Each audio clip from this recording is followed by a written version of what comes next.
Hola, bueno, este PowerPoint responde a una pregunta que hizo Heidi y que creo nos va a ayudar a todos. Va especialmente para Heidi, pero también para todos que hayan tenido alguna duda con respecto a este tema. Antes que nada, Heidi me preguntaba qué era un sintagma nominal. Primero, la palabra sintagma quiere decir frase, ¿sí? Es una palabra técnica para describir una frase. Y nominal porque es una frase cuya palabra principal va a ser un sustantivo. ¿Qué es un sustantivo? Es una palabra que menciona un objeto, una cosa. También puede ser una palabra que mencione a un nombre propio. ¿Ok? Pero para empezar, un sintagma nominal entonces es una frase nominal, una frase que contiene a un sustantivo.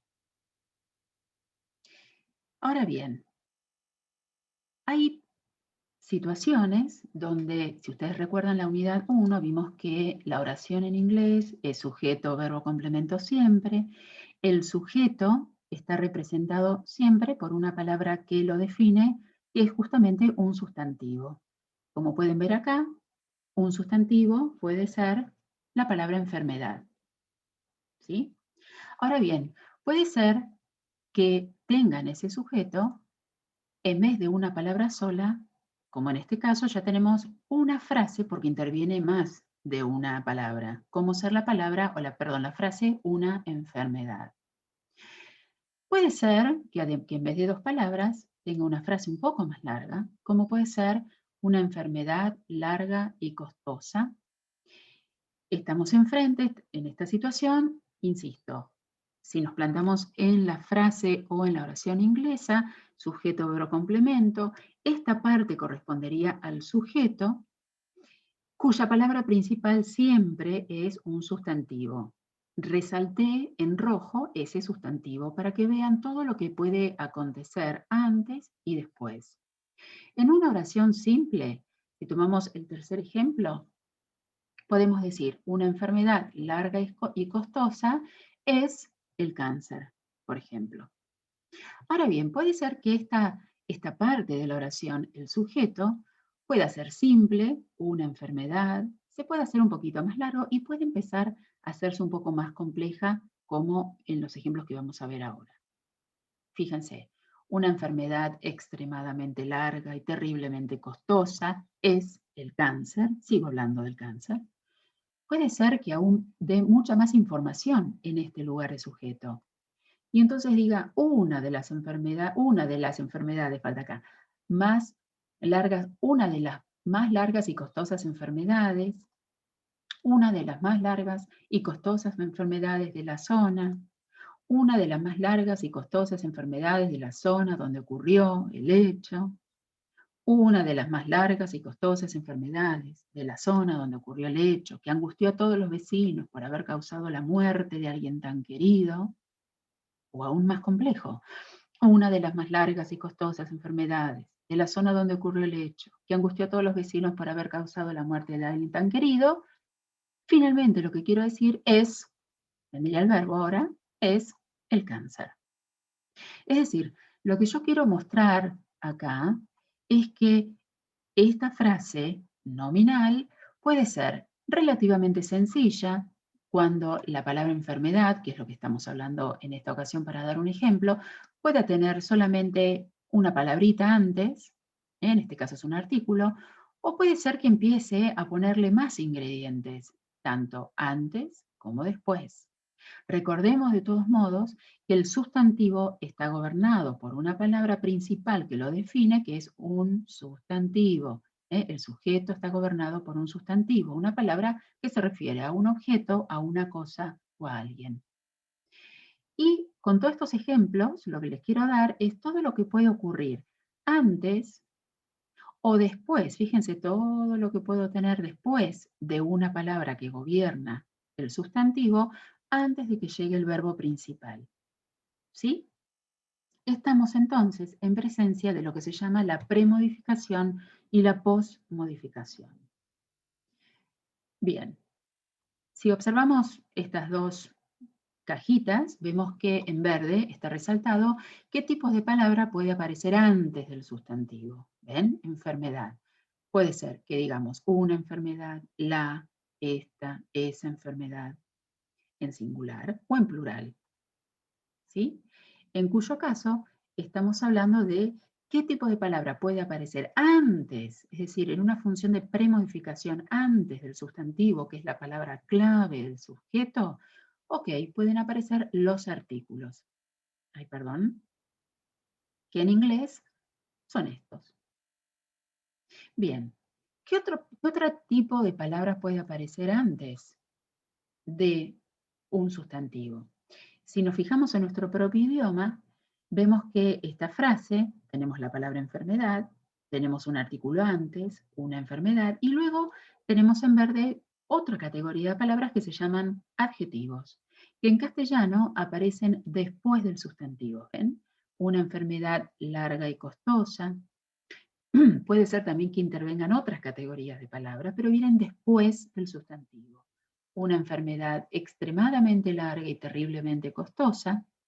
Bien, si comparamos con inglés, esos adjetivos que en castellano aparecen después del sustantivo, en inglés van a aparecer antes. Es decir, la frase una enfermedad larga y costosa en inglés va a ser a long and expensive disease. Es decir, volvemos, ¿qué tipo de palabras pueden aparecer antes del sustantivo que gobierna el sujeto?